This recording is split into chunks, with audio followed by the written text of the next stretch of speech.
Hello, ladies and gentlemen. This is a special edition of the Positively Awesome Wrestling Show. I wouldn't necessarily call it the podcast because we're just doing the predictions, and I'm not even with the crew. I'm just with our best guest that we have. That he's pretty much an honorary member of the Paw crew. It is Nick the Geek. Nick, how the heck have you been, sir? And how have you been enjoying this wrestling lately? I'm good, Jim. Like I've had a good week. I got some sleep this week, which was nice. It makes a change. Very I understand rare. why people enjoy it so much. But wrestling's been fantastic.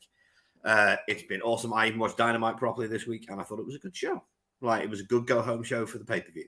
A little bit of, well, we can get into it as we get into the show, but Tony's booking strategies aren't really playing out for him at the moment.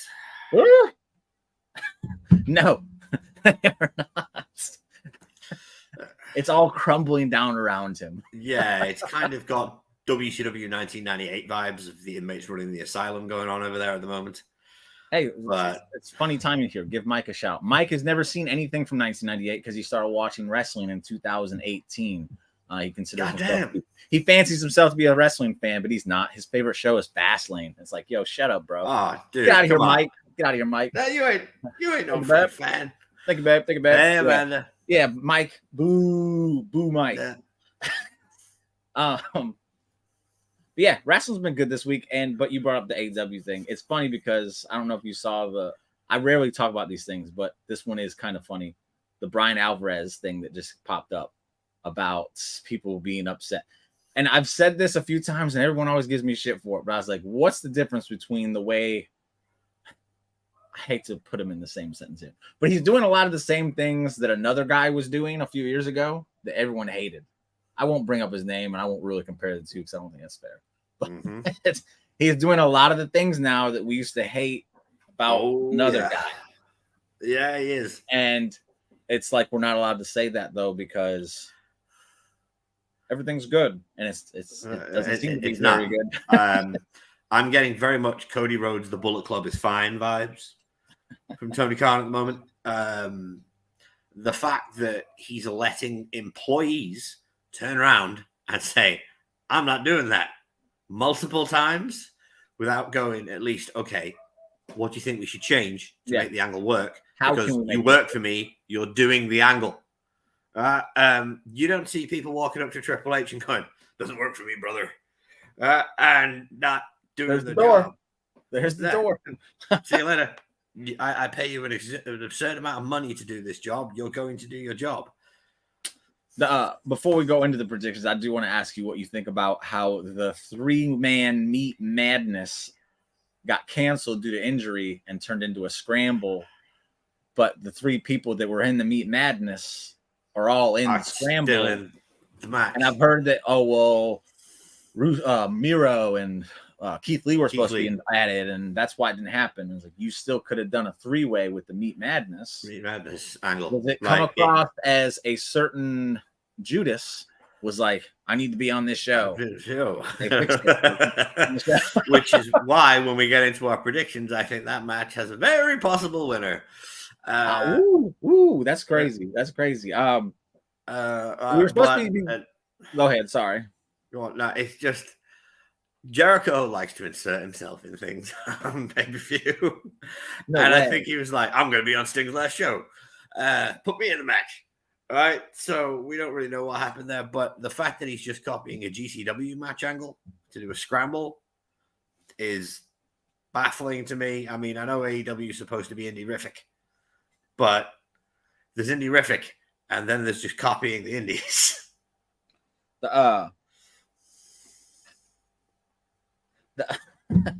There was what was I about to say? Oh, I think it was funny, the Meat Madness idea. It came from, to me, I remember a certain individual by the name of Big E talking about how he wanted to have a meaty invitational at WrestleMania, and then all of a sudden we have a Meat Madness match at Revolution. I wonder where the idea came from. Go along with all the memes and the chants of meat in the crowd. I ain't mad at it. Do what you do. Everybody steals from everybody. Do what you can do. I ain't mad. I do think it's kind of funny. I do think it's absolutely funny, though. No, it is funny. I'm disappointed the original match isn't happening. I'm disappointed you didn't just make it a 3-way, or just put Cage in there and make it a 4-way. Keep the match on. That Cage is a big, beefy boy. Lance You Archer. could have thrown in what are they called? I can't remember their name, but they're on Collision. Bear Country. Boom! You could have done those guys. Boom! No. Right, add them to it. Just throw all your big boys in there, and it works. It's crazy. Like I don't understand why. And why did it have to be Miro and Keith Lee? What about all like the other people that you have at your disposal since you work with like so many other companies? Like I feel like they could have still did it, and they didn't. Huh? Could have got Bad Luck Fale. There's a lot, and it's like, man, now we're just doing this instead, and it's still what it is. I don't really care, but I do think it's funny they went with it and then they backed out of it, and now we're getting something. I don't know, but enough of that. We will move into the predictions. I have our good buddy Albert, who could not join us today because life got in the way, and life, job. I'm all over the place this morning. You can tell this is not my normal time to be doing these things. It is way too early for me. But Albert is not with us today, but he did send me his picks, so I'm going to go ahead and throw him in this because I always stack the deck against him during the prediction show championship matches, so I only felt it was right. I gave him an opportunity to pencil himself in. But have no fear, your reigning, defending AEW predictions, positively awesome AEW predictions champion ain't going nowhere. I'm not handing the belt over to some paper champion, and I'm definitely not handing over to some dude who doesn't even go. As Bianca says, he doesn't even go here. Well, I'm afraid I may not go here, champ, but your belt will be going to the Legion. I'm talking Montreal screw job if something goes wrong here and I don't get the win. I'm doing something to screw something over. But with that, we're going to jump straight into the match. No, I'm not going to jump right into it. One last question before we do this. Again, I apologize for being everywhere. It's early for me. What is your excitement level for this card as a whole? Not just a Sting match. As a whole, what is your excitement level? 7. Okay. Explain. 7.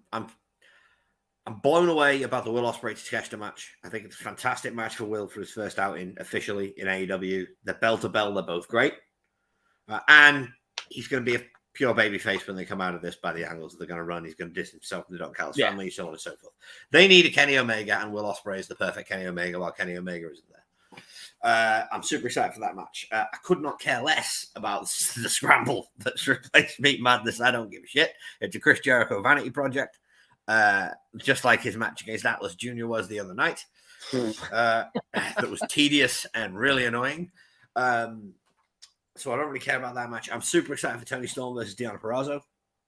I think that Tony has got such legs in that character as champion. It's insane. And Deonna's a phenomenal worker. So I can't wait to see that match. That's going to be great. I'm super excited for Sting. Of course you are. Of course. Super excited for Sting. Biggest Sting mark I know. I got to see him live at Wembley last year. He came out to Kill 'Em All by Metallica, my favorite Sting entrance music. I got to see him do the Rafter Drop one last time on Dynamite, which was the coolest nostalgia pop I've had in a long time. I was sat with my brother. I was like, it was so good. So I'm super excited for Sting. And I think, get into a bit early, but the Bucks ain't winning. I'm sorry. I may be a mark. But I have a theory, which I will get into in a bit. Okay. A real quick tidbit on the Sting Raptor spot is, man, that Dynamite show was like 5-6 hours away from me.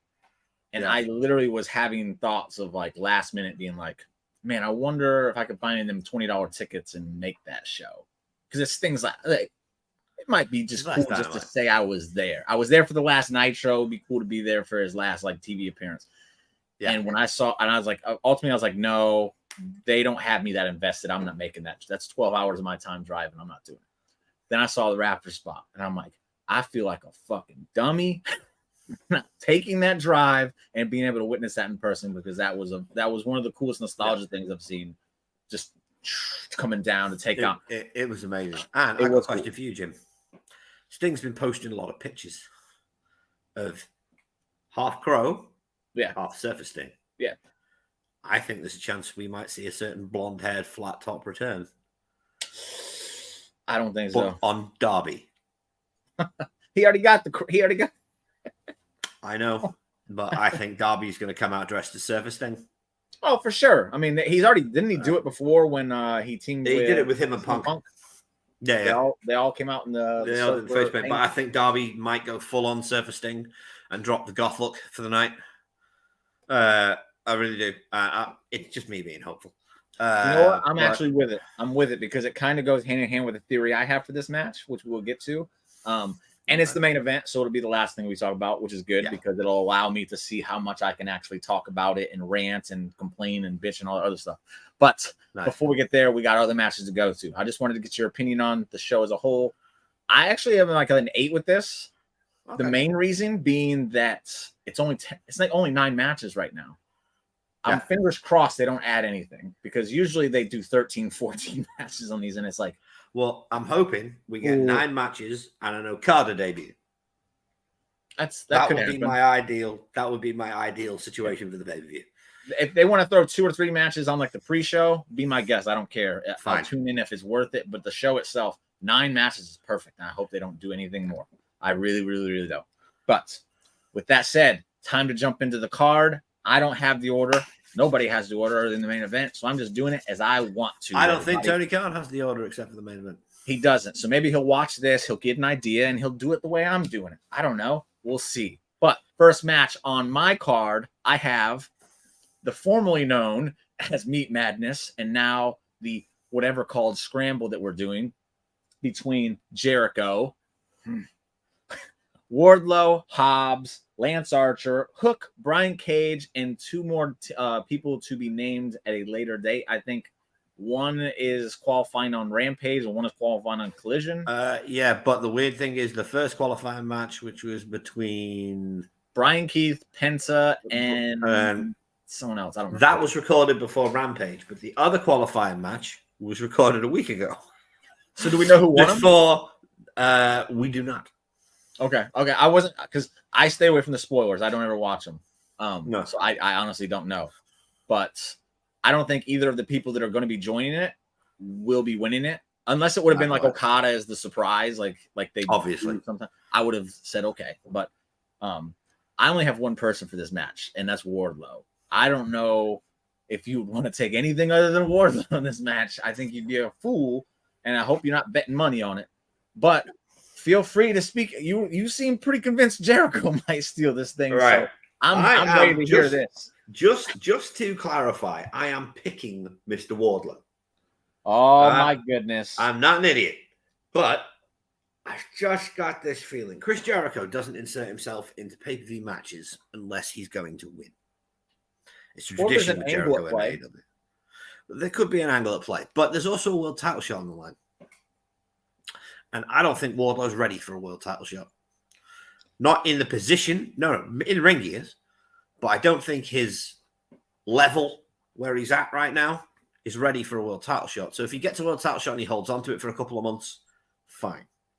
But if they're planning to give this person a world title shot in the next few weeks, well, Wardlow ain't beating Joe or Swerve or Hangman, whoever wins that title, in the next few weeks. Not in the next few weeks. However, you don't want to sacrifice Wardlow for that purpose. No. Jericho can eat a loss like anybody's business, and he's a big name for the current champion to put down. Have you ever seen Samoa Joe versus Chris Jericho? No. I'm looking this up. I don't think that match has ever happened. Now that I don't think that match has ever happened. Chris Jericho. Happened on Raw, March 6, 2017. So no, it hasn't happened. Not in AEW anyway. I'm not going to consider that one no. I'm sure Chris Jericho. It looks like it was only 2.5 minutes long too. So no, match has never happened. As I said, I'm being tactical. I'm picking Mr. Wardlow, but I will not be surprised if one Chris Jericho somehow sneaks out the win, and then we go into a Wardlow Jericho feud to help elevate Wardlow. So what's this match called?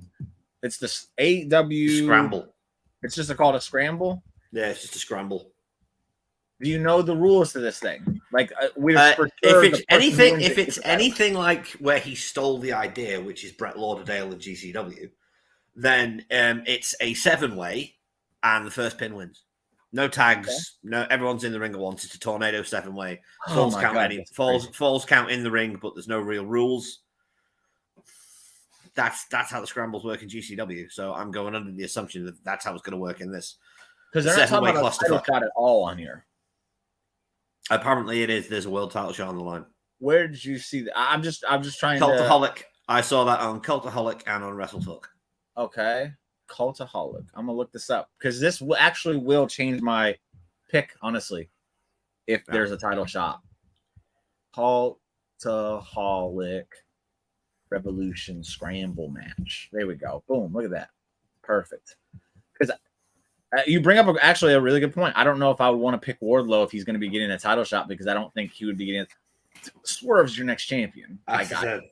No, that's not true. That's not true. I don't know. I honestly don't know. Which, to be fair, kudos. I like it when I don't know things. Yes. That's been a big gripe I have with AEW is that it's so damn predictable. But right now, I don't really know what's going on. Plan for Revolution.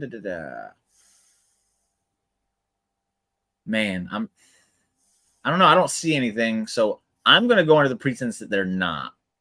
Okay. Come on. Let's see. Revolution Scramble match. Title for winner.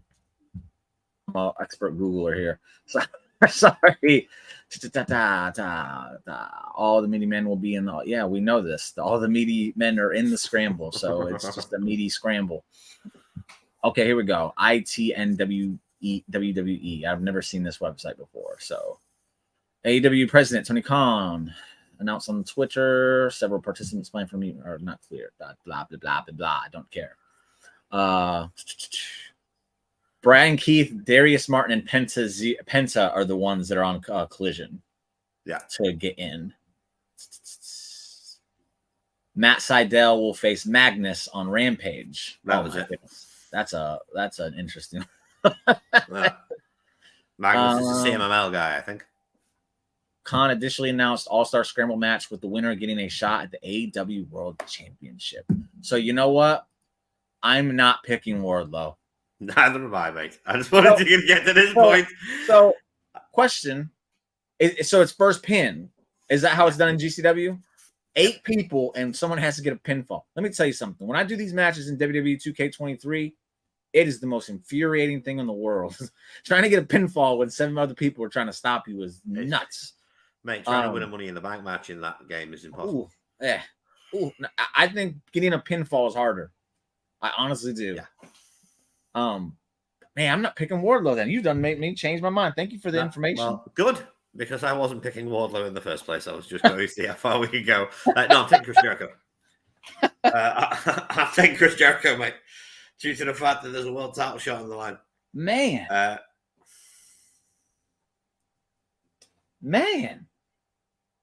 I'll tell you what. Damn. You know what? No. I'm taking Wardlow. All right, well, you can put me down for Jericho, mate. Because I think, you know how Wardlow can lose that match without it hurting him? Go on. MJF returns, and as he costs him the match. MJF's gone for the year. We'll see about that. I don't trust these people. I don't trust them as far as I can throw them. And I can't throw any of them further than 2 feet in front of my feet. I don't trust them. I just don't.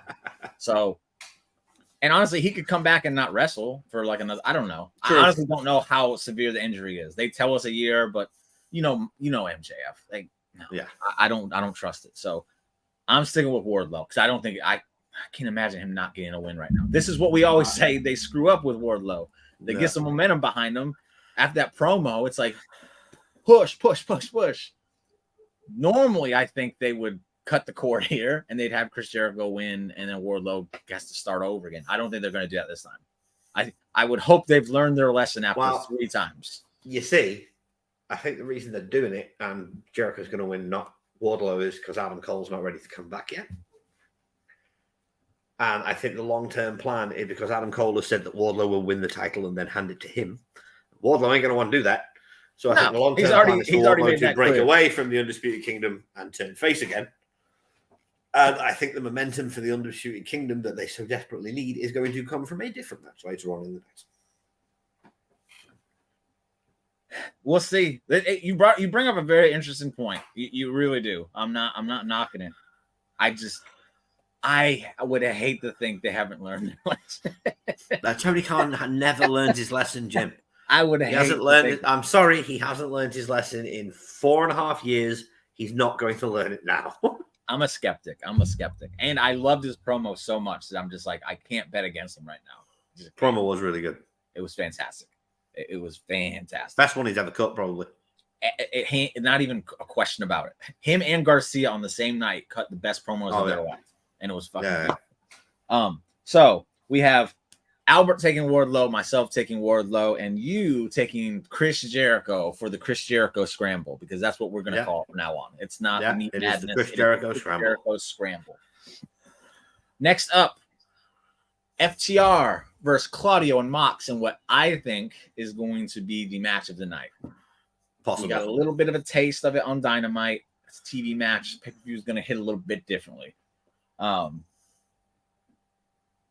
Because the main event is tornado tag, so this one shouldn't be a tornado tag. It should be a straight. This will be a regular tag. Okay, that's good. This is another one. They've kind of got me stumped here because Mox doesn't lose very often. Like, he does not lose. No, he doesn't. But Mox doesn't lose very often because he's a bitch. Mox doesn't lose very often because Tony Khan loves him. Hey, to be fair, I like Mox. I think he's their MVP. He truly is their MVP. John Moxley is the heart and soul of AEW now. So if there's going to be someone you push that way, I think it should be Mox. Yeah. I know a lot of people don't like that, but oh well. Deal with it. They're idiots. So, but then again, FTR has been like stagnant. A win here would kind of help revitalize them and the tag division, which severely needs it right now, especially if certain individuals win the tag titles later that night. And we get the theory that I talked about where FTR and Young Bucks 1 happened. And FTR they were the champs, yes? Yeah. As heels, and Bucks were the face. Yeah. Then they wrestled again at All In when they were both baby faces. Baby faces. So now you have to have the FTR baby face, Young Bucks heel for the trilogy. Yeah. And the titles need to be on the line for it to get there. Yeah. So I have to take FTR based on my logic that I've implemented months ago. Well, I'm taking FTR on my logic. And the reason I'm taking FTR is because the Blackpool Combat Club won the first match. Second match was a draw. So this match you have FTR win, and then you have another match at the next pay-per-view as a blow-off where Blackpool Combat Club will eventually reign supreme. So I'm picking Dax and Cash because I truly believe they need this win at this moment in time. As you said, it'll do wonders for the tag division, which is dead, totally lacking at the moment. It's just, I don't understand how they went from having the best tag division in the world to having no tag division at all. I mean, the trios belts had a large part to do with that. I got 2 words for you. Young Bucks. Only putting the titles on Dynamite when they were on Matt and Nick was always a stickler for me. The Acclaimed were hot as hell, and they took them off them to give them to the Guns to transition them over to the FTR so that FTR could defend them against the Young Bucks. It's like, and really? Acclaimed was the hottest thing in the company at the time too. So it was like, what are y'all doing, bro? It wasn't a smart decision at all. So I think this could help revitalize it though by letting FTR win. I think that's a step in the right direction. Agreed. And so that's a clean sweep. We don't need to talk much about it because it's a clean sweep and there's not much story involved in it. They just want to beat each other's ass. So it's gonna be a great match. Great match. Oh, it'll be a superb match. I'd be shocked if it's not the best match of the night. So would I. We'll go up to the other match that a lot of people will probably think will be the match of the night. You brought it up earlier. Will Ospreay taking on Takeshita, who he's fallen from grace as well. This is a great act. Hey, before I go any further, he does have his court case coming up, so that's actually interesting. That is a good point. But I'm still taking FTR. I'm still taking FTR. I think them taking out Cash on the Dynamite after for Retribution would be the way to do it. Yeah. Get over here, baby girl. But that is a great point. Thank you for. I wish you would have brought this. I honestly might have picked Mox and Claudio had that comment come in like 2 minutes earlier. Yeah. But Will Ospreay, Takeshita, in a one-on-one match because they had to get Will Ospreay on the card. And what else can we do? Let's have just Don Callis family fight each other. I'm not a fan of what they're doing with it. I am a big fan of Takeshita, though. I think his potential is through the roof. Oh, yeah. The match in ring-wise is going to be awesome, but we all know who's winning this match. I think it would be awesome for them to completely pull one over on us and have Takeshita win with some shenanigans. Oh, yeah. Well, it's not happening. You see, I was thinking about this, and obviously, just to get started, I'm picking Will Ospreay. Yeah, it's not. Yeah. just saying, I'm picking Will Ospreay. But I can see a world where to help turn Will babyface and distance him from the Don Callis family, you have Don screw Will in a similar fashion to the way he screwed Kenny, and have Takeshita win. But I don't think they're going to do that. Because I think in Don's head, everybody's a big happy family, and I've got all the power because I got the best wrestlers in the world. And I think Will is going to progressively be like, "Nah, fuck you, bro." Me, bro. Calm down, bro. Calm down, bro. Calm down. What up, Andy? Andy in the chat. What up, man? Thank you for joining, man. Hey, Andy.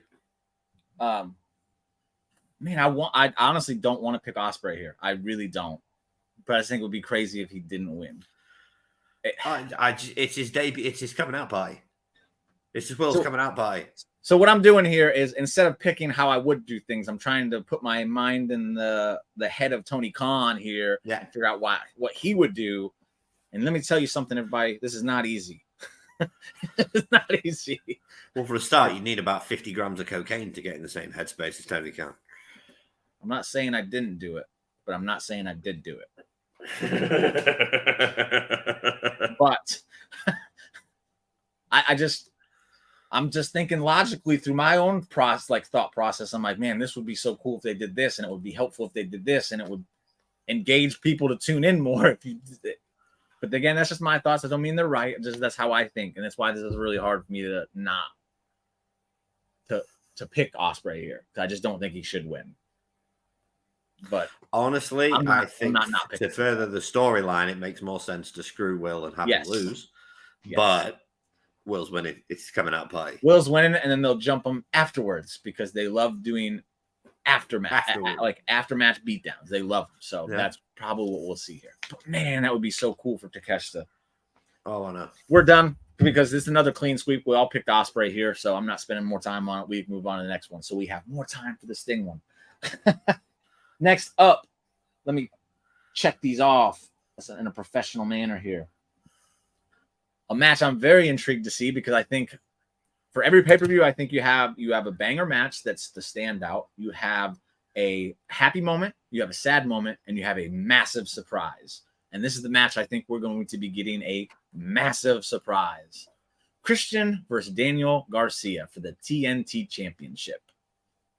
I'll start off by saying Albert has taken Christian. Albert is a fool. Really?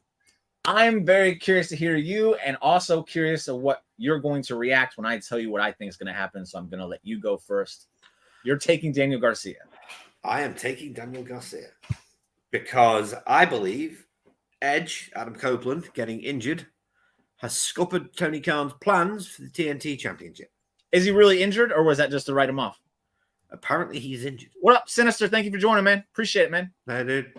Apparently he's injured, but I don't know how accurate these reports are. He could just have been written off TV. They've covered it up really well. But I can see Adam Copeland helping Daniel Garcia. Not directly interfering in the match, but maybe taking out Killswitch and Nick Wayne. You know, eliminating the outside interference so Danny gets a fair one-on-one shot against Christian. I also believe that for months now, AEW have been having Daniel Garcia and the younger lads spout the phrase, restore the feeling. And if you want to start to restore the feeling back to AEW, one of the first steps is to give those boys gold. It's to accept the fact that your company was always over because you were helping younger wrestlers get elevated. It wasn't about making the old veterans look good while the younger guys struggle underneath. And one of the ways to do that is to give this TNT championship to Danny Garcia. You look at all the previous TNT champions. Yeah. Right? Darby Allin, Sammy Guevara, Scorpio Sky. These were guys that were big on the indies, but had never really made an impact on the main stage. To be fair, of the ones you just named, only one of them had a good run with that title. Oh, yeah, Darby. Yeah. Darby. We were talking That about was this it. on Sunday. I think the best champions have been Darby, Miro. Who's the third one? Cody. It wasn't Cody. I gave Cody an honorable mention, but why can't I remember that third? Oh, Christian, our current champion, Christian. Christian has been phenomenal. Christian, Darby, and Miro are your three best TNT champions. Yeah. So Restore the Feeling, I don't think works for that TNT title. It's all about the booking, baby. Well, what's that? Well, I am still picking Danny Garcia. I have faith in the boy. I have faith in the fact that Tony Khan has faith in him. And Tony kept mentioning him on the media call, saying how much he's improved and how much he thinks he's a sign for the future with the company. So I'm picking Danny Garcia. Okay, here we go. Big surprise. Adam Copeland is returning to help Christian win and join the patriarchy. Oh. And that's how we get Edge and Christian together. Back as a team. Adam Copeland literally got that concerto because he returned to help Daniel Garcia. He then got the concerto while Daniel Garcia laid there. He's going to use that as his motivation to be like, hey, Christian's only doing what I would have done. But when I helped you, you could have helped me. And because bad guys, it doesn't have to make sense. They just have to have a reason. And his reason is you didn't help me when I helped you. And he's not doing anything I wouldn't have done. So I'd rather be with the guy that I know is going to stab me in the back as opposed to the person who's faking it. That's an Adam Copeland promo right there. So yeah, it is. I think this is what we're getting. And to be fair, he also was wrestling very heelish against Garcia in that match. Yeah, he was. Turn was very slow. I think he's returning to cost Daniel Garcia that thing so that Garcia can go through him and then circle back around to win it in a more illustrious way.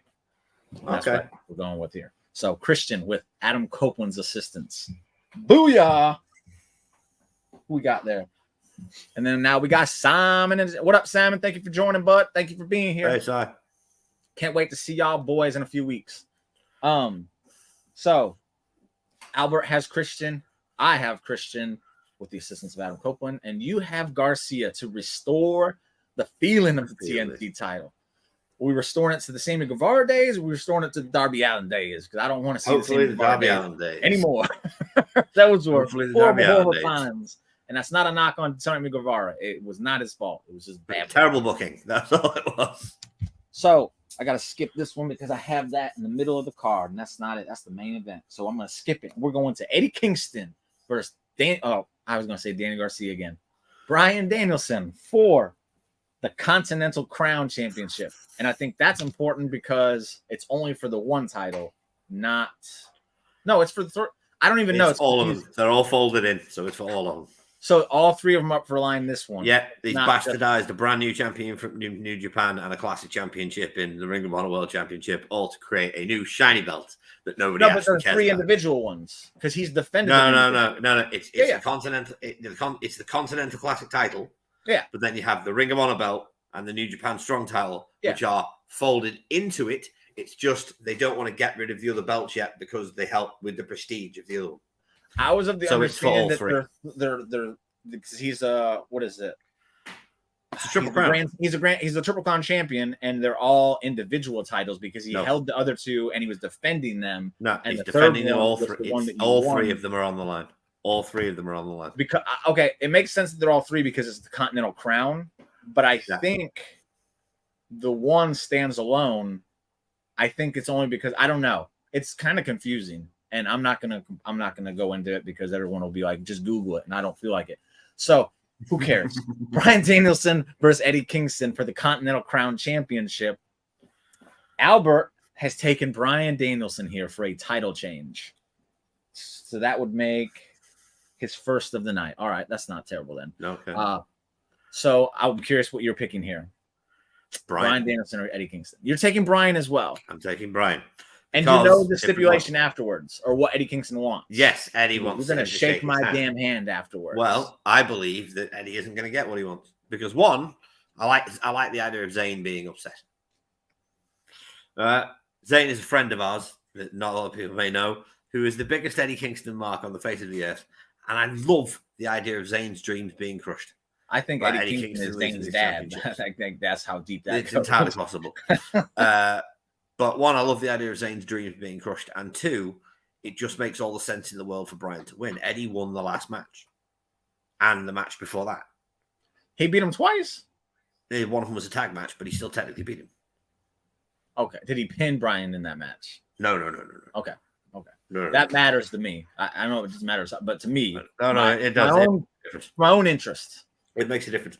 But I am picking Bryan Danielson, sorry. Yeah. Because now I know the idea is you want to elevate people with a belt, and Bryan doesn't need to be elevated, but sometimes a belt needs to be elevated by a star. And Eddie Kingston has not done what the company needed him to do with those belts and elevating that championship in the fucking slightest. Pardon my language. No, not Eddie's fault at all, because Eddie's not the one doing the booking. All right. But I honestly believe this is a farewell title run for Bryan his last year. And I also believe that the reason he's winning this championship is so Okada can win this championship from Bryan Danielson in their third match. Because they have one each, a piece. Bryan won at Forbidden Door, Okada won at Wrestle Kingdom. They need to do a third one, which is going to be done under the Tony Khan banner. Put a championship on the line in that match. One, a belt that Okada could be considered to have history with because of the New Japan crossover and the Ring of Honor crossover for Bryan. They both represent opposite companies. The Continental Crown is there representing the new shiny company that they both work for, and now they're both fighting over this new prestigious title. So I'm picking Bryan because this is all leading to Bryan Okada 3. All right, partner. It sounds good in theory, but Eddie Kingston's winning this. If Eddie Kingston's on a run right now, and I know it's not like it. I wish it was kind of highlighted a bit more because I just don't feel like I see much of it. I don't know how much of it goes on Ring of Honor TV because I don't watch it. I don't have the time to dedicate. I don't watch Ring of Honor anymore. Other than Athena, there isn't a single Ring of Honor title and a Ring of Honor contracted wrestler. So I'll check Athena's stuff out because Athena has been killing it in Ring of Honor. I do check her stuff out when I can. But as far as the show, I just don't. And that's a shame because I love the Outrunners, and apparently they're on it like every single week. Yeah. And then in Collision, I've tuned into a Collision a few times, and I've seen Eddie on there like once, so I don't know how much he's on there either. I don't really see anything he's on Collision most weeks. I don't really see anything of significance happening because if it pops up, I'll check it out, but nothing pops up, so I don't know. I honestly just don't know. I'm being honest here. I just don't know. And they have given me no reason to like go out of my way to find out. So I'm not going to say anything else bad about it. I'll just say I think Eddie Kingston has been on a run, and it should be highlighted more. If you really want it to get over, I would assume you want to, I feel like it should be highlighted more. I feel like he should be on your main show at least every other week, doing something with it. Just highlight it more. Like if you guys believe in him that much, highlight it more. And since they're not doing it that way, I feel like this is a great way to do it. You put him in there against Danielson, who is one of their most popular, well-known wrestlers they have on the brand. People are going to tune in to watch Danielson stuff. Have Eddie Kingston beat him there. True. On a grand stage, defend that title. Because I don't think Danielson needs no titles. I know everybody wants it to happen. I know everybody wants it to happen because like he deserves it. And it's like, yo, Danielson is amazing. He deserves everything. But he doesn't need it. And if he's on a retirement tour, I feel like we know we'd be able to zero in on when he's going to lose it. And then you go right back into your predictable stuff that I don't like seeing. Yeah. So I think they have a lot of faith in Eddie Kingston. I think they all love Eddie Kingston. And this is just one more notch for him to put on his belt on his run that he's having. Eddie Kingston is going to retain here. And Bryan Danielson is going to shake that man's hand afterwards. Better yet, he's not going to shake his hand afterwards. He's going to spit in his face or some shit. Bryan Danielson's going to disrespect him again. But Eddie Kingston's winning. That's my pick for sure. Eddie Kingston retaining the crown. So Albert and you have Bryan Danielson, crazy, and I took Eddie Kingston, crazy. That's because you're insane, Jim. Listen, partner, I had to do it for Zane. I did it for Zane. Next up, another match. I'm excited for this one because it's my main man, Orange Cassidy, defending the international title against Roderick Strong. And I'm sure Adam will be at ringside along with the rest of the Undisputed Kingdom. Albert has taken Roderick Strong to win the international title here. And I'm not going to lie. As much as I love Orange Cassidy, I have Roderick Strong winning here as well, which is another reason why I'm not taking Bryan Danielson to win. I don't think too many I don't think you're swapping too many titles on this show. I do. So, Roderick Strong takes the international title off Orange Cassidy, and what will probably be a very amazing match, if we're being honest here. I'm looking forward to it. And then Orange Cassidy needs to take some time off. He's earned it. He deserves it. He needs to. So, Roderick Strong is your new international champion. Is my go-to. It's Albert's go-to. Is it Nick's go-to? Yes, it is. Okay. Another sweep. I think it's Roddy's coming out party in AEW. He's not really been given a chance to shine. And more importantly, I think it's Orange's swan song. The guy needs to take some time off. He has worked so hard for the past 2 years, like non-stop grinding in every show and every company he could possibly do it with that championship. Let the guy have some break and let him heal. He's earned it. Like he definitely has. And I feel like it might have happened had Mox not get injured. Then Mox got injured. Yeah. And they had to. Yeah. All right, Cassidy. He's kind of like Mox. He's an MVP for them. They're like, we need you to fill in. Yeah. And he did. And he hasn't missed a step. He's still, I see people getting, I'm like, man, leave Orange Cassidy alone. It's not his fault. It's not his fault that Tony Khan loves him so much. No. He's going to keep using him. So, yeah, I think his time's done. Roderick Strong's winning, and Undisputed Kingdom gets a little bit of momentum behind them, which they get a shine, which they need. They desperately need it right now. The Ring of Honor tag belts mean sod all. Do those even get defended ever? Nope. They just carry them around. I do want to take the time to point out, because I didn't do it when you were on the show a few weeks ago. Matt Taven, who I know you are very fond of, had an amazing match against Orange Cassidy, and I want to hear you admit it. No. Matt Taven had a phenomenal Texas Death match against Orange Cassidy. This does not stop him being a scumbag and an awful human being who is basically an oxygen thief and taking air away from someone else's lungs that will be much better served. There are terminally ill children out there, yet Matt Taven is allowed to be a champion in wrestling. This is a disgraceful universe. It is proof that God does not exist, because otherwise Matt Taven would have been struck down years ago by smite and judgment. How much did you enjoy watching him fly over that top rope, just like an airplane? Essentially, he had some, and just slam into the floor, and just slam into the table. I know you loved it. It was amazing. Just watching him go bang down was one of the best things I've seen in months. I popped for two reasons. I was like, one, that was impressive. That was really cool. Two, I was like, I bet Nick really enjoyed it. Yeah, loved it. But I'm glad you at least admit the match was awesome, because it was. Oh, the match was. I always give credit where credit is due. The match was phenomenal. Thank you. So, we're all taking Roderick Strong with a clean sweep. Good deal. We'll move on to the next one. More time for Sting. Toni Storm defending her women's championship against Deonna Purrazzo. Do we see a title change here? No. No. Well, Albert agrees with you. Albert agrees with you. So the day the devil needs a snow shovel is the day that Deonna Purrazzo is taking that championship from Toni Storm this Sunday. There are such legs in Tony's character as Timeless Toni Storm as champion. And realistically, there's somebody else coming into this company in the next few weeks that is going to be the person that takes that title of Timeless Toni Storm. When is Big Business? In about 2 weeks. I'm double checking the because this might actually sway me a little bit.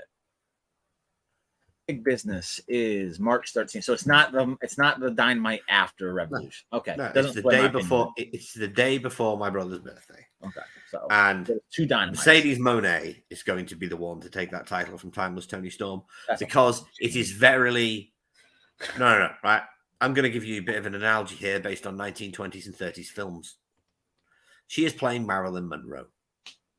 Marilyn Monroe was brought down by her own inhibitions and self-destructive nature once new shiny toys started appearing in the movie network. Women who were just as beautiful, women who were just as much of a star, women who could elevate themselves beyond her.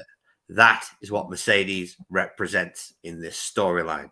Mercedes is the new money. Mercedes is the new star, the shiny new toy for Tony Khan that is going to replace the old fashionable one that has stood around for a long time and done whatever she could.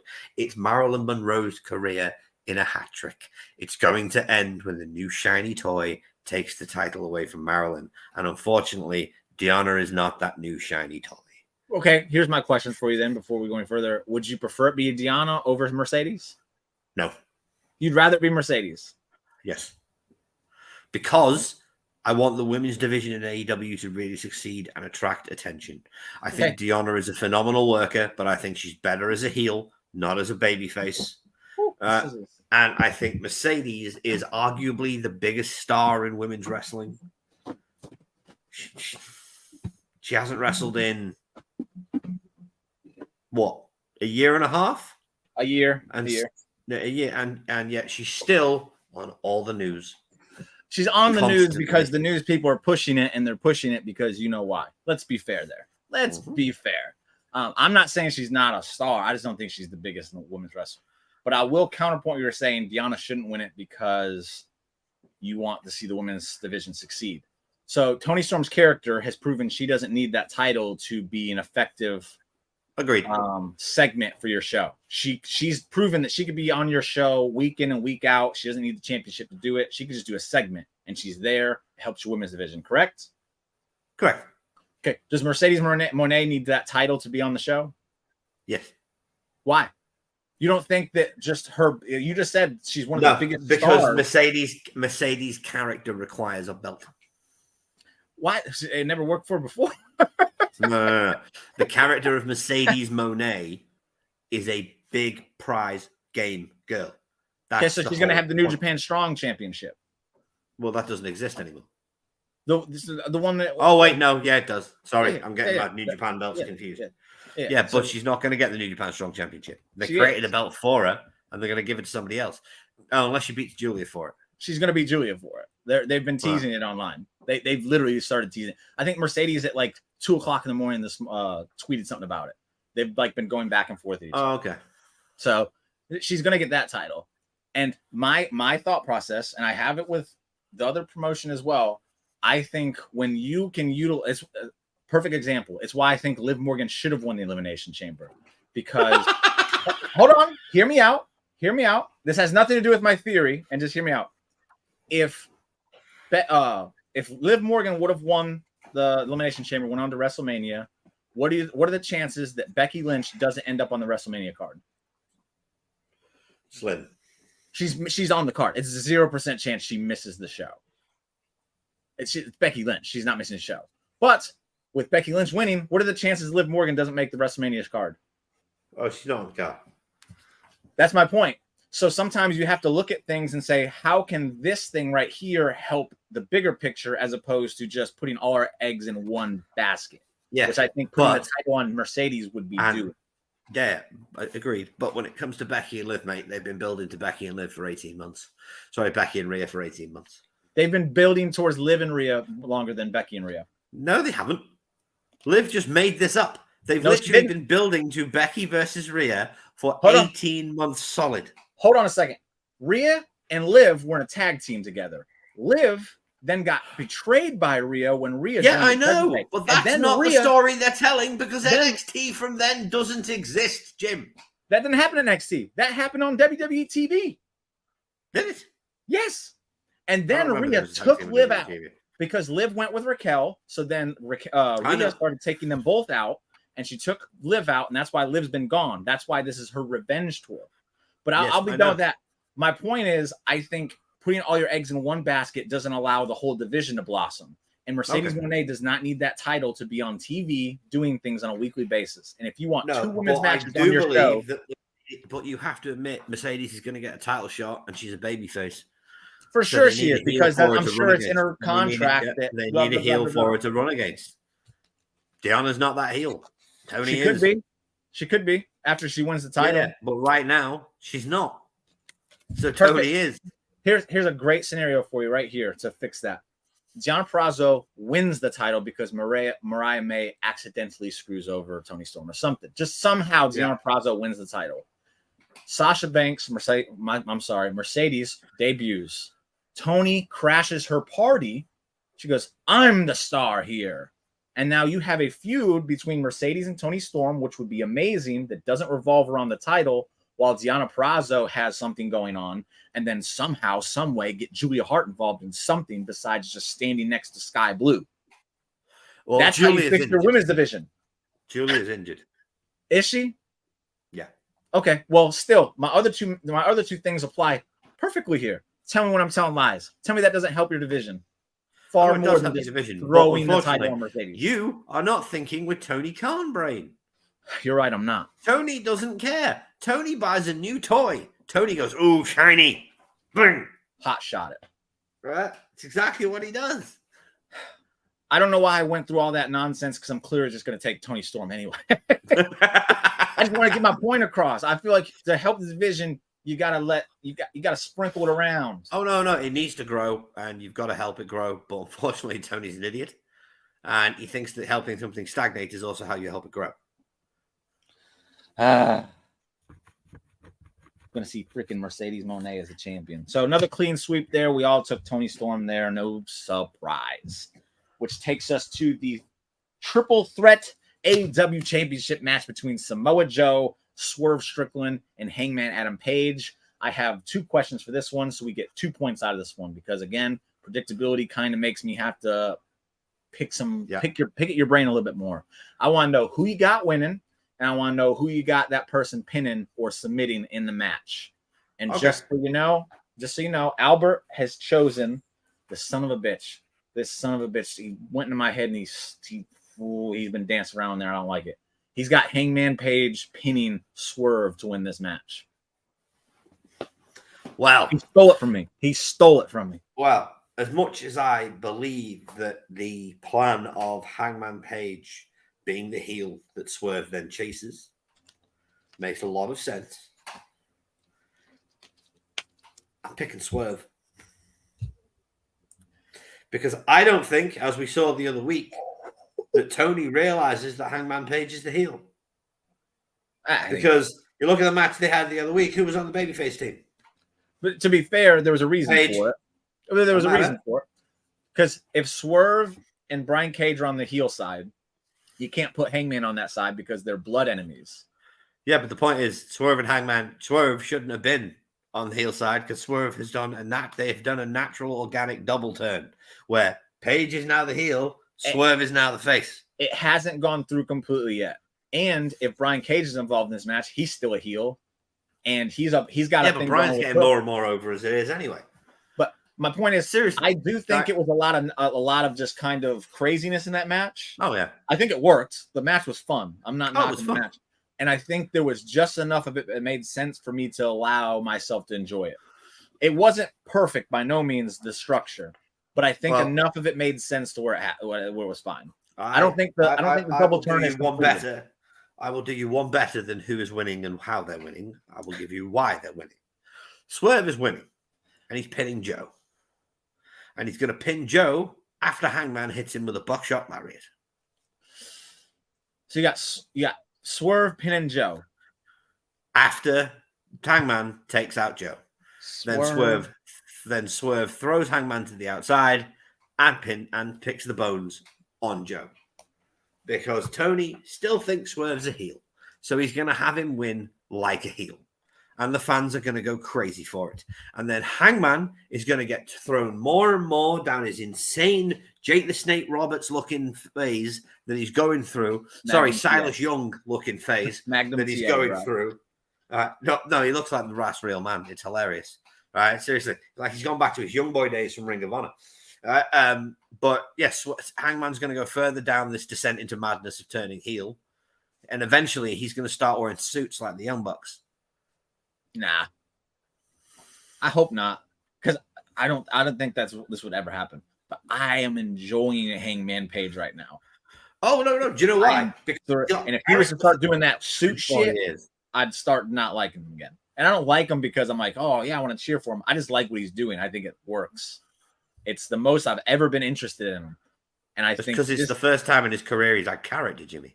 Yes, that's what I want from people. This is why I want character, because now I'm invested in this person that everyone thinks is so amazing and awesome. Yes, I know he's really good in the ring, but I've never been given a reason to enjoy his work. Now I do.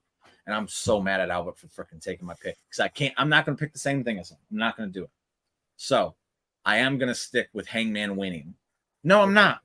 No, I'm not. Knowing it's not the main event, I don't think a title change happens here. I think that would be a disservice to the title. I think it would. Yeah. So Joe's going to retain. I think Joe pins Hangman, which further drives Swerve to be like, hey, you took my spot. You ruined my spot. And then I didn't even take the pin in my championship match. And it drives him further. Well, so I think Hangman or Samoa Joe pins Hangman because of Swerve. Swerve does the work, like you said, just different people. I think Swerve does the work and Joe reaps the benefits of it and retains here. So we all have very different answers here. And thankfully, because a lot of our answers were the same. So I'm glad about that. Joe pins. I'm going to put pins or submits because Joe could do either one of them. Yeah. Joe beats Paige. That's my thing. Okay. Now it is time for the main event. And the whole reason we're even here to talk about it, because, man, we've had a lot to say about it, and we still have plenty more to say about it. This man, as I said before, biggest sting mark on the planet. He's very excited about this match. For the time being, he is. He might not be excited by the time it's over. But Sting and Darby Allin defending the AEW World Tag Team Championships against the Young Bucks in a Texas Tornado match. Or Tornado Tag, not a Texas. It's just a Tornado Tag match. Tornado Tag. And I want to know who wins and who they beat. Albert has Sting submitting Matt Jackson. I have Sting. No, I have Darby Allin pinning Nick Jackson.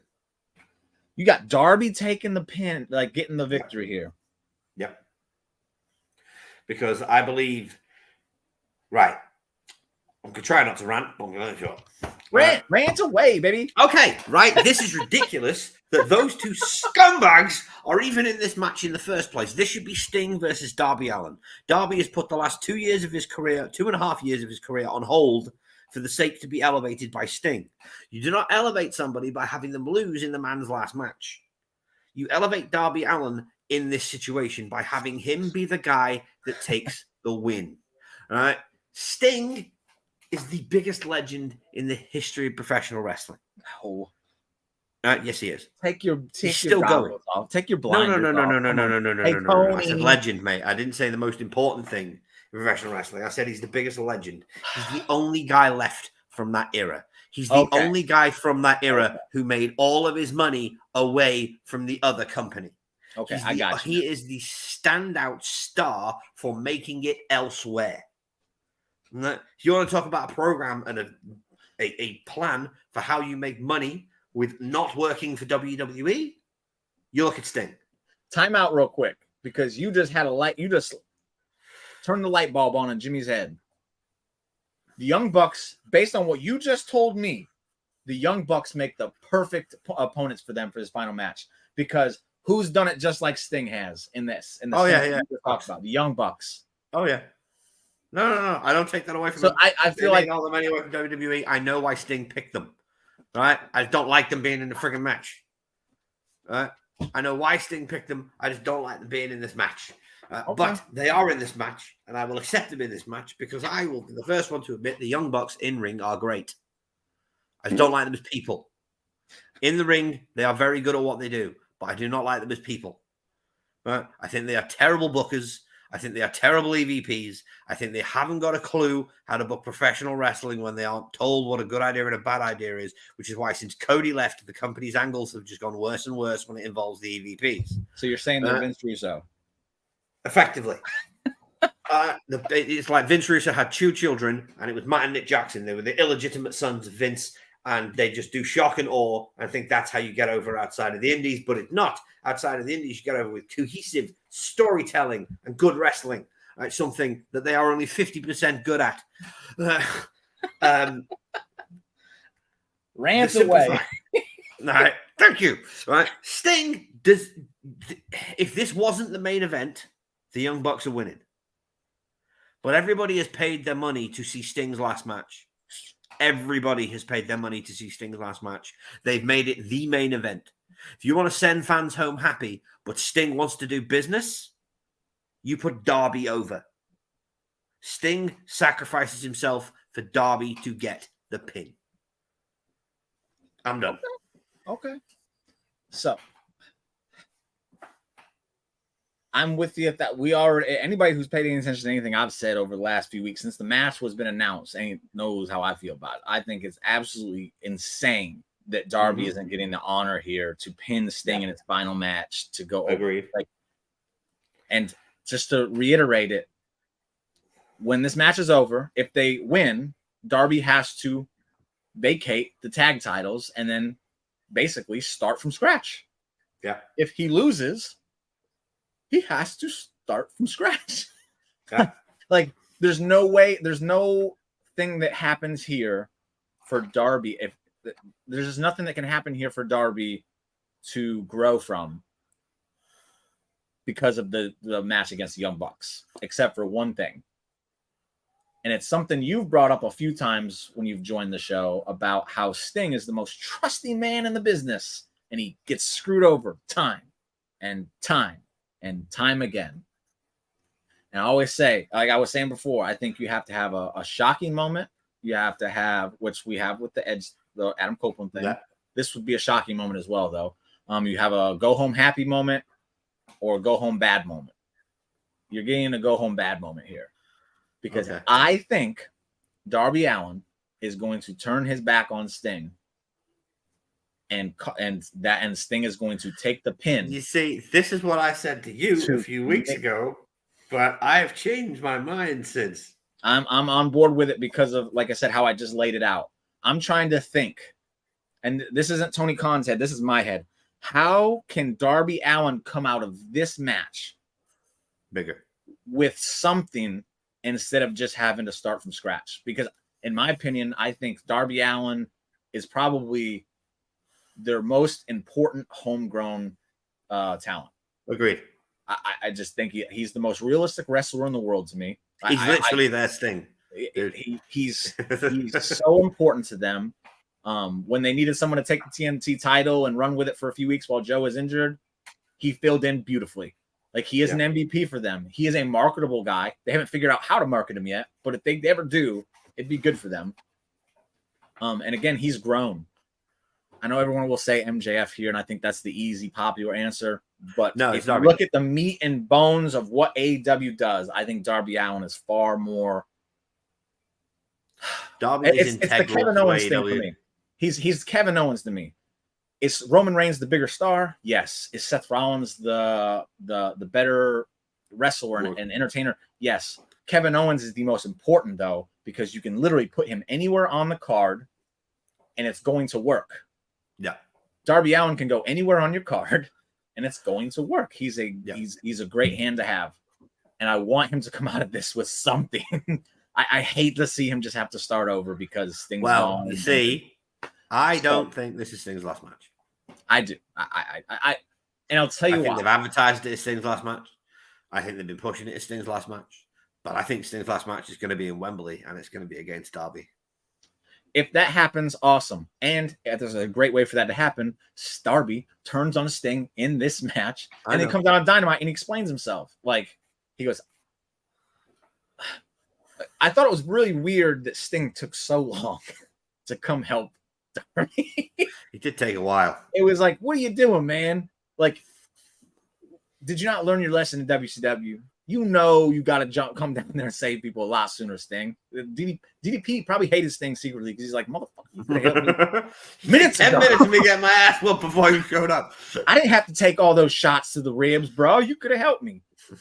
I think Darby could utilize that. Like, where were you? He could utilize you've held me back. Utilize that you didn't put me over. These are all things that Darby can use, and Darby has gotten pretty good with the promos recently. Yeah, he has. I think those are great things for him to use to drive his decision to do so and give him a character arc out of this that keeps him going forward instead of having to take 2 steps back and begin from scratch. Okay. So I don't know if I even have him like doing anything to Sting. I think it might just be one of those things where Sting goes for the tag and Darby just drops and leaves. and then Sting takes the pin. This is where it sucks because I never know which freaking Jackson I'm talking about here. So I'll just throw it out there. You said Matt. He said Mac. I'm going to go Nick. Nick I said Jackson. Nick. I said Darby pins Nick. Okay. So that makes it harder. Okay, which is the older of the two? Matt. Okay, Nick. Nick pins Sting.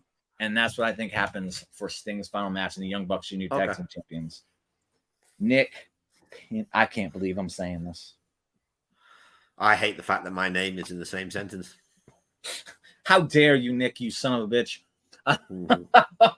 Again, I hate this. I hate the match. I know a lot of people have been sold on the build. I don't even like the build. No. I think it's been corny. As I've said, the one thing that I have appreciated in the Young Bucks lately is I think they're much better playing these characters than they have been in years. I don't even think they're good playing the characters that well. No, they're not good. Maybe it's my hater goggles. They're better. No, they're better playing these characters than they have been in years. I'm just not interested. I They're still the Young Fucks, and they'll always be the Young Fucks. But it's just not interesting to me. And again, it has nothing to do with. I've gone on record saying they're very talented. Yeah. They've done something for themselves that not many people in the wrestling business can say, and that's awesome for them. They did that. That's really cool, and they've helped create this alternative that has been amazing for the business. And they should get all their flowers for those things. Agreed. I just don't like them. Everyone talks about the go away heat. They to me have that. Even though I don't necessarily believe in it, if it was a thing, that's what they have for me because I just don't care what they're doing. It's one of those things where it's like, oh, well, I've been waiting to get a snack. Time to go get a snack. I've been waiting to go check I'm gonna go check the mail. Yeah. Hopefully they're not on when I get back. That's how I feel about them, and I hate it for the Young Bucks fans. I really do. But no, I ain't with it. They're gonna retire Sting, dude. That's oh my goodness, that sucks, man. So that's man. We did actually pretty good timing there. I will ask one last question, and I haven't asked Albert, so I'll swing it over to him afterwards. But let's do just one more bonus question here because I definitely think it's gonna happen. Add a match to this card. This will be worth 3 points because of how hard this actually is. If you'd like some time, I'll go first. You go first. Who that is? I gotta see who said this. That boy is a hater. I am a hater. Oh, that's Tom. That's Tom. I am a hater. I hate the Young Bucks. I don't even shy away from it. I don't like him either. Okay, for my match, I'm taking the Acclaimed versus Bullet Club Gold for a trios unification title match. I think that's gonna. Nope. I think it's getting hot shotted. Too soon. It'll happen on Collision. Too soon because I think the whole point. Oh, they're gonna set it up on Collision. I think they set it up on Collision. Okay. Because that's been Bullet Club Gold. It's kind of like bread and butter since they got there. They've been on Collision a lot. So Jay White and the Acclaim defending the Trios Championships against the House of Black. Against who? The House of Black.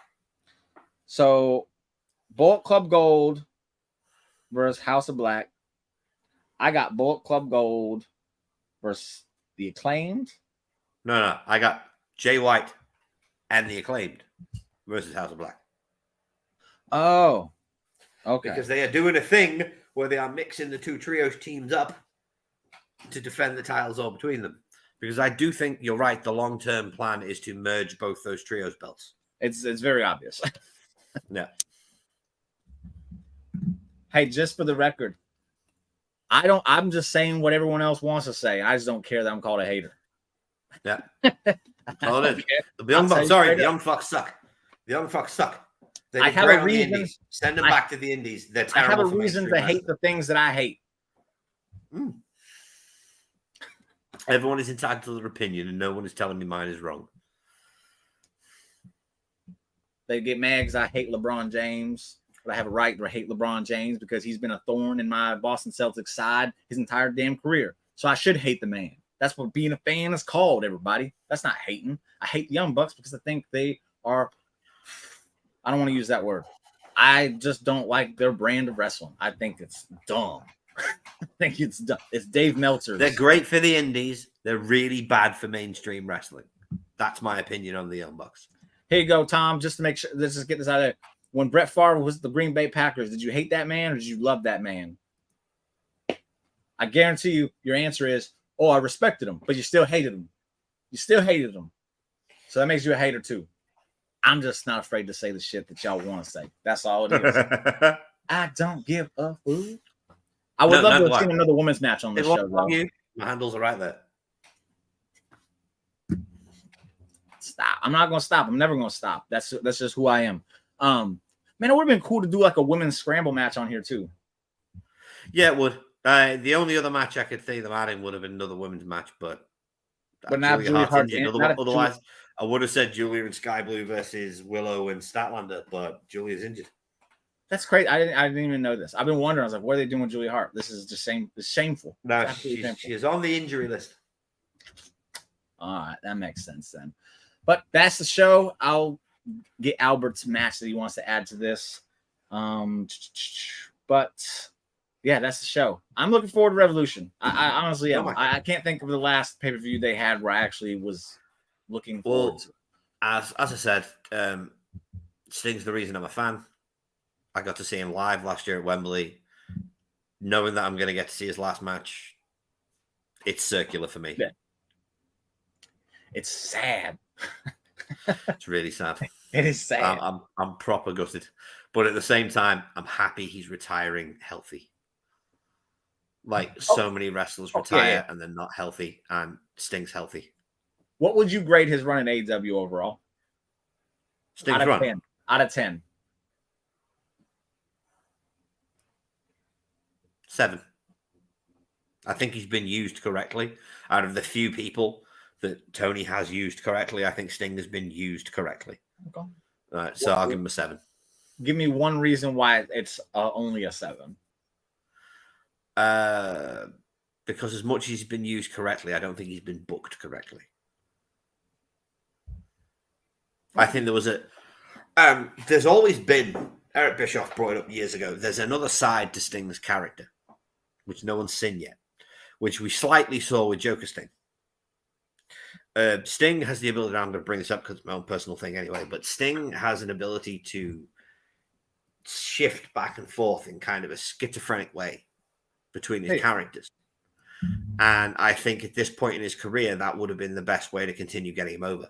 Would have been him to like just switch depending on what he was doing, when he needed to be, when he got hit in the head. And I think if Tony had done that, this would have been a 10 run for Sting, but he didn't. He just relied on Sting being Sting. And I think this could have been a chance to... To be fair, that's his booking style. He just relies on the talent to do what they do. Like, yeah, exactly. That's not hater talk. That's just no. Like, that's what Tony does. Tony does. He goes, "Oh, you're Edge. You may be Adam Copeland now, but just be Edge. Yeah, just go out there and do what you think is going to work best." And I'm gonna give it. I can't believe I'll give it a 9. Okay. My only hiccup the entire time, again, and it just stands with me. I don't care if people want to say I'm griping on. I'm stuck on this one thing. I don't care. It was a big deal to me. Is when the Acclaimed were on the rise, and then you had Sting versus Darby Allin, but Darby Allin was missing for 2/3 of the match, and then Sting proceeded to beat the piss out of both the Acclaimed boys. And it's like, yeah, I know it is.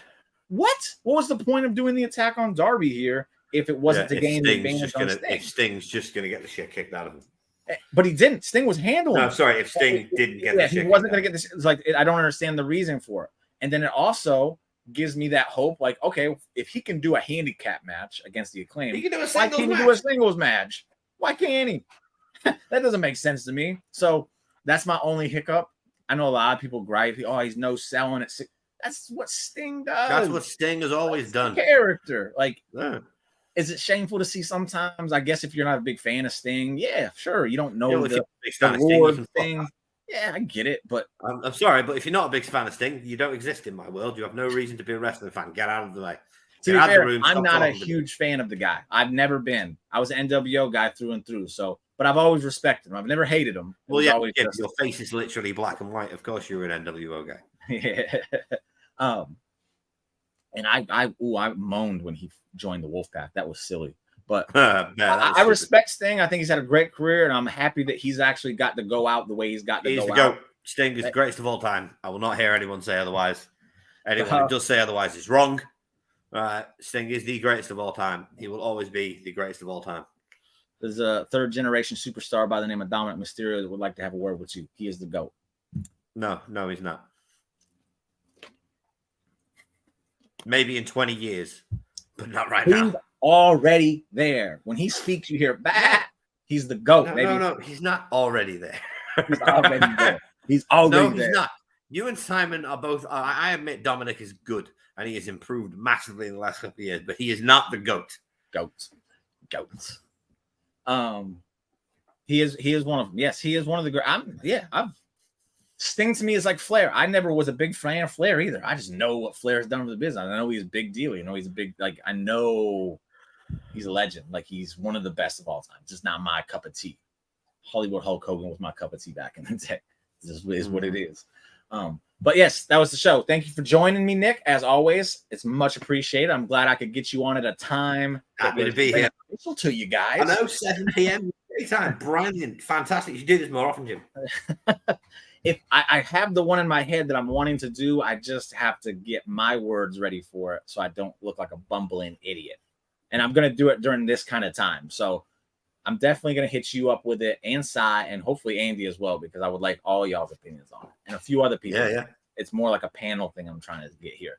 Okay. A love letter to wrestling, if you want to say. That's what it's kind of what I'm trying to do with it.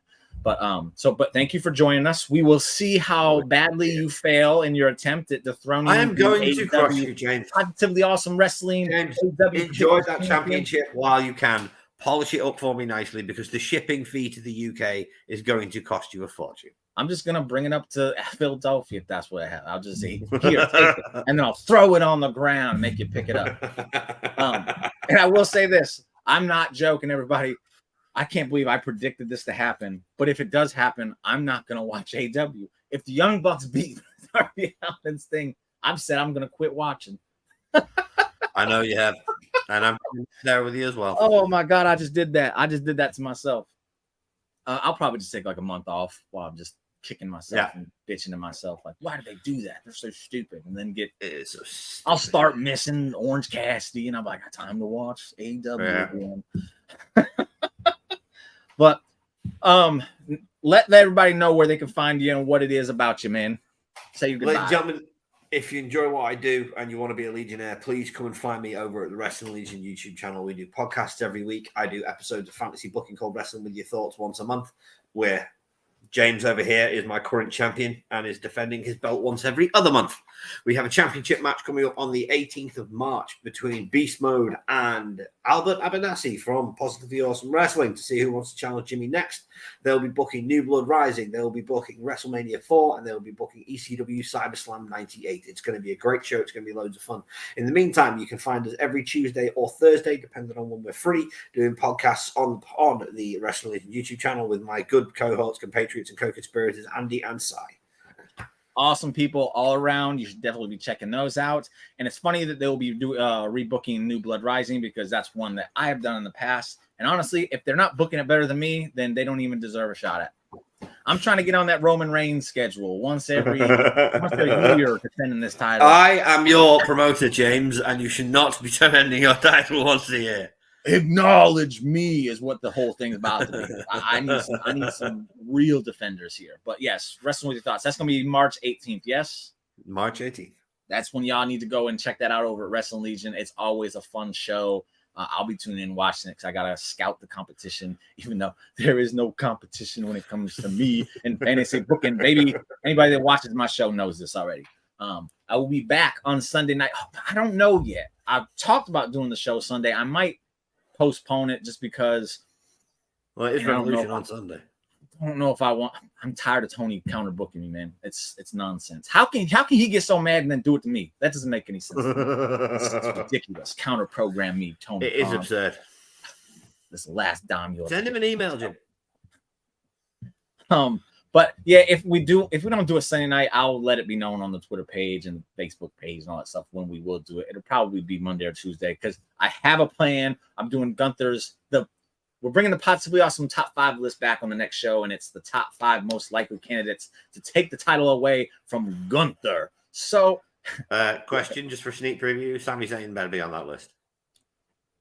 He's on the list. I don't think he's as high on the list as you would like him to be, but I think you should check out the list because it's going to be a good one. Oh, I'm checking and out. Emails work. They didn't work when we sent one to somebody, Tom, so I don't think it's going to work this time either. But that's the plan. I'm going to try and do it Sunday. If I don't, we're going to do it another day because I don't want to miss Sting's last match, even though it is a painful one. But it's just one of those things. I'm staying up live for Sting's last match. It's not going to finish till 5 a.m. I'm sure you can manage. And this is why I don't want it to be any more matches added, because 9 is a great spot for them, and it won't be one of those 5-hour marathons. It could be a 3.5. Oh, it's going to be a 5-hour marathon anyway. Stop. Give me some hope here. Give me some hope. But thank you, anybody that watched. Thank you for joining. Thank you for participating. And see, he knows what's up. He knows what's up. The emails don't work. I might be able to send one, but they ain't going to listen.